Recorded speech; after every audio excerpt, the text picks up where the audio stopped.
एक फूल के बारे में पढ़ते हैं जो कि क्लास 10th का है। बायोलॉजी में पूछता है क्वेश्चन कि एक पुष्प का प्रारूपिक संरचना के बारे में वर्णन करें। 5 नंबर का आता है वर्ग। तो आप फिगर बनाइएगा। फिगर बनाने के बाद से इस फूल के बारे में आप आराम से लिख सकते हैं। तो ये फिगर जो है एक फ्लावर का है। तो कोई भी पुष्प का मुख्य रूप से 4 भाग होता है। पहला भाग हम कैलिक्स के बारे में बात कर रहे हैं, जिसको हिंदी में बाह्य दल की जिक्र करते हैं। अब कैलिक्स क्या होता है? ये ग्रुप ऑफ सेपल को हम लोग कैलिक्स कहते हैं। सेपल के समूह को हम लोग क्या करते हैं? कैलिक्स कहते हैं, जो कि हरा कलर का होता है, छोटा होता है, जो नीचे लगा रहता है। ठीक है।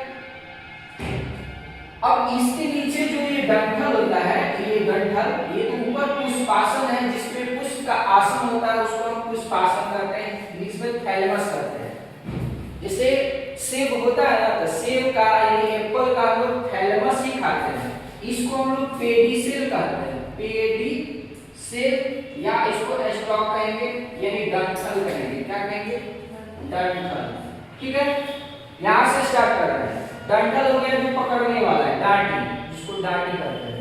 ठीक है। ये थैलेमस है, नीचे वाला भाग। एप्पल का हम लोग क्या कहते हैं? थैलेमस, पुष्पासन। पुष्पासन किसको बोलेंगे? जिसमें पुष्प का आसन होता है, उसको पुष्पासन कहते हैं। पहला भाग को हम लोग कैलिक्स कहते हैं। ठीक है।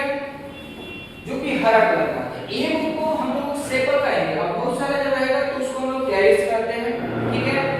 जो मान लीजिए जब फूल जब इनिशियल स्टेज में रहता है ना, तो इसको चारों तरफ से कवर करके ये सेपल ही रखता है। ठीक है। सेपल रखता है। दूसरा चीज कोरोला है। दूसरा पार्ट क्या है? कोरोला।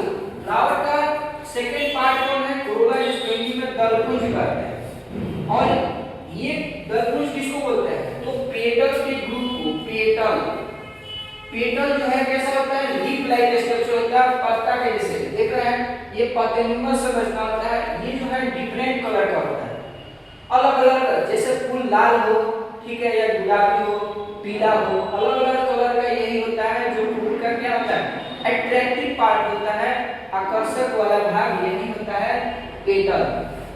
तो एक ग्रुप ऑफ पेटल को हम लोग कोरोला कहते हैं। ठीक है। यानी कि पेटल के समूह को हम लोग दलपुंज, पुंज। ठीक है। अब दोनों को एक साथ हम लोग कहते हैं सहायक अंग, नॉन इसेंशियल ऑर्गन, क्योंकि ये जन्म में भाग नहीं लेता है।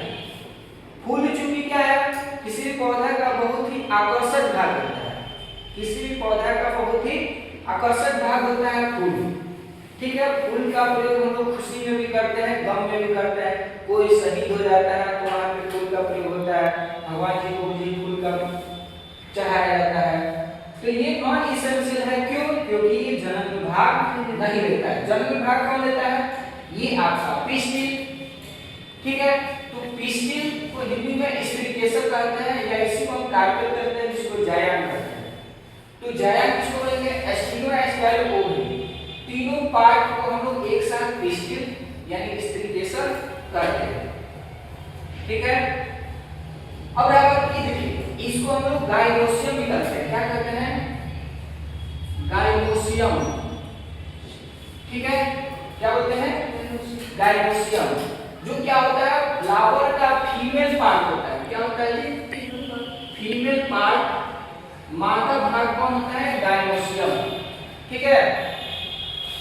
अब की एस्टिग्मा क्या है? एस्टिग्मा जो है ये पोलन ग्रेन का एक प्लेटफॉर्म होता है। यहीं पे पोलन ग्रेन आता है। इसके पास ये क्षमता होता है कि राइट टाइप और रॉन्ग टाइप के पोलन ग्रेन को आइडेंटिफाई कर सके। ठीक है। कि कौन सही है, कौन गलत है। अगर मान लीजिए आम का पोलन ग्रेन है, अगर लीची पे गिरा है तो परागण नहीं होगा, यानी पोलिनेशन नहीं होगा। आम का पोलन ग्रेन आम पे गिरेगा तभी जो है पोलिनेशन होता है। तो ये इसके पास क्षमता होता है सही प्रकार के परागण को पहचानने का। दूसरा है स्टाइल। स्टाइल किसको बोलते हैं? ये जो है स्टिग्मा और ओवरी के बीच वाले पार्ट को हम लोग स्टाइल कहते हैं, जो स्टिग्मा और ओवरी को एक दूसरे से जोड़ने का काम करता है। और यही स्टाइल आगे चलकर पोलन ट्यूब बनाता है। पोलन ट्यूब बनाता है जिसको हिंदी में पराग नलिका कहते हैं, पराग नलिका कहते हैं, ठीक है, इस टाइप। उसके बाद से ओवरी, ओवरी जो है खुला हुआ भाग किसका, स्त्री केसर का नीचे खुले हुए भाग को ही ओवरी कहते हैं, जिसके अंदर ओव्यूल होता है। यही ओवरी आगे विकसित होकर किसका निर्माण करता है, फल का। ओवरी जो है आगे विकसित होकर क्या बनाता है, फल। और ये जो बीजांड आप देख रहे हैं, ठीक है, ये बीजांड जिसको इंग्लिश में ओव्यूल कहते हैं, ये आगे विकसित होकर बीज का निर्माण करता है। किसका, बीज का। कब, निषेचन होने के बाद, निषेचन होने के बाद। निषेचन किसको बोलेंगे, नर युग्मक और मादा युग्मक जब आपस में एक दूसरे के साथ मिलते हैं तो उसी को निषेचन कहते हैं। निषेचन होता है तो जाइगोट बनता है, जाइगोट के बाद एम्ब्रियो यानी भ्रूण बनता है, ठीक है। इसके बाद हम देखिए जो है तीसरा पार्ट हो गया, गाइनोस्टियम प्लांट का तीसरा पार्ट हो गया। चौथा पार्ट है ये आपका स्टामेन, जिसको हिंदी में पुंगंग कहते हैं, यानी ये मेल पार्ट होता है, मेल पार्ट होता है फ्लावर का, पुंगंग। इसके दो भाग हैं, एक एंथर और एक फिलामेंट। एंथर को परागकोश कहते हैं और फिलामेंट को तंतु कहते हैं। परागकोश जो है बाइलोब होता है, क्या होता है, दो लोब दिख रहा है तो इसको हम बाइलोब कह सकते हैं, बाइलोब कह सकते हैं, बाई माने दो, ठीक है। तो ये बाइलोब होता है। इस परागकोश में ही क्या होता है, परागकण होता है, पोलन ग्रेन होता है। क्या होता है ये, पोलन ग्रेन, जिसको पोलन भी बोल सकते हैं, क्या बोल सकते हैं, और हिंदी में हम क्या कहेंगे, परागकण बोलेंगे। क्या बोलेंगे, परागकण, जो बहुत ही छोटे छोटे पाउडर के जैसा होता है। किसी फूल को जब आप टच करते हैं तो आपके हाथ में पीला जैसा पाउडर लग जाता है, वही उसका परागकण होता है। जब आप पानी में डालते हैं तो कलरफुल होता है, ठीक है।